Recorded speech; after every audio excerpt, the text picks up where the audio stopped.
আর এই রিয়া এবং অহংকারের এক্সাম্পল প্রিয় নবী মুহাম্মদ সাল্লাল্লাহু আলাইহি ওয়াসাল্লাম এভাবে দিয়েছেন যে একটা অন্ধকার রাতে কালো পাথরের উপরে কালো পিঁপড়া যদি হেঁটে যায়, এটা যত সূক্ষ্ম, রিয়া এবং অহংকার ততই সূক্ষ্ম।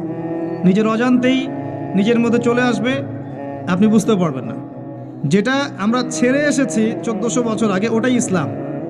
এখন আমরা যা করছি এর সব কিছু ইসলাম না। আমরা আমাদের ইসলামিক লেবাস পোশাকে যা করছি এগুলো সব কিছু ইসলাম না। 1400 বছর আগে যা ছিল ওটার নাম ইসলাম, প্রকৃত ইসলাম।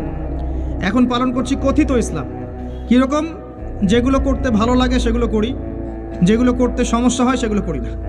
আল্লাহ পাক সূরা বাকারার মধ্যে বলেছেন 85 এবং 86 নম্বর আয়াতে, বা'দা আউযু বিল্লাহি মিনাশ শাইতানির রাজিম আফাতুমিনুনা বিবা'দিল কিতাব ওয়া তাকফুরুনা বিবা'দ।